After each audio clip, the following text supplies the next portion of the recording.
Répondre de sa parole, l'engagement du psychanalyste part d'un constat: notre monde se déshumanise. Si le phénomène n'est pas récent, il semble s'accélérer et prendre suffisamment d'ampleur pour retenir l'attention d'experts de toutes disciplines. Nombreux sont les indices de la déshumanisation de notre société.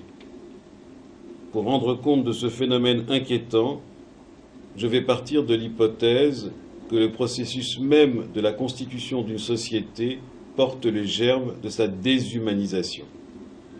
Le postulat de départ sera d'envisager l'exclusion comme fondement de la société à partir d'un schéma oedipien, c'est-à-dire la mise en place d'un tiers exclu, que ce tiers exclu soit l'étranger, le nomade, le juif.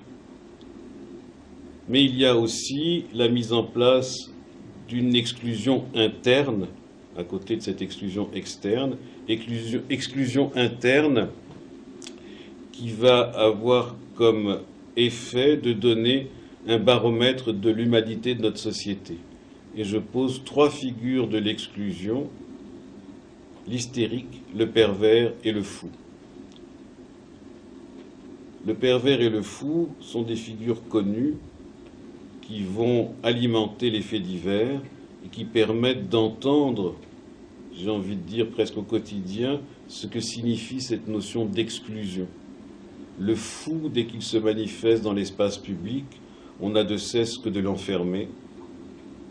Le pervers, aujourd'hui le pédophile, dès qu'il se manifeste, on n'a de cesse que lui aussi de l'enfermer, mais aussi de le castrer. Une figure est moins apparente dans notre société, et pourtant elle y est omniprésente, c'est la figure de l'hystérique. Où est-ce qu'on rencontre l'hystérique? Contrairement à ce qu'on pourrait croire, c'est pas dans le cabinet du psychanalyste, c'est, et ça a toujours été, dans le cabinet du médecin. C'est lié à ce que c'est qu'un symptôme névrotique, un symptôme hystérique. Et du fait qu'on la trouve dans la consultation médicale, elle est le meilleur des observatoires de l'humanité de la société. Elle est le meilleur des observatoires de ce qu'il en est de la parole et donc du désir dans notre société. En ce qui concerne l'hystérique, en ce qui concerne le côté médical, il s'agit donc de réhabiliter le symptôme, non pas comme ce qui est pathognomonique de la maladie, mais comme ce qui s'exprime comme parole en souffrance. Un autre domaine médical et très porteur de questions actuelles, c'est celui des nouvelles procréations, qui mettent en relief les principales questions éthiques de notre époque et révèlent l'incapacité contemporaine à entendre l'expression du désir et de la souffrance singulière,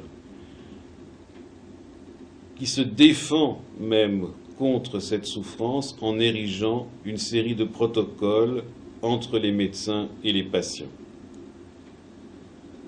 L'ensemble de ces questions évolue dans un contexte particulier qui oppose à la singularité humaine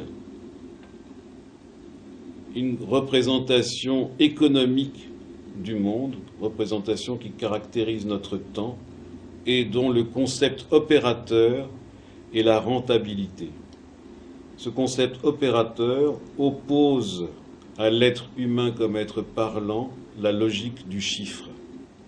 Rien n'échappe à cette logique, ni la culture, ni la santé.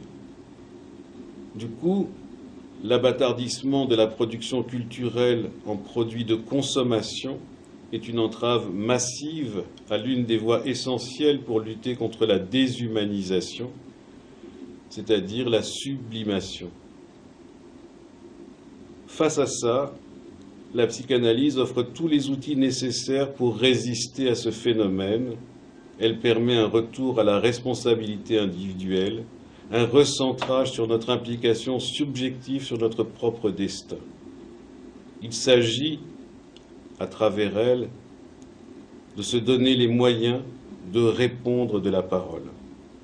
Dans ce mouvement, l'interpellation freudienne propre à restituer la part subjective de chacun au cœur de son destin prend toute son importance. Quelle est ta part dans ce qui t'arrive ? question qui s'adresse à tous les protagonistes de la relation humaine. Nous avons dans ce cheminement une alliée non négligeable, l'humour. Voilà, point final. C'est un peu mieux quand même.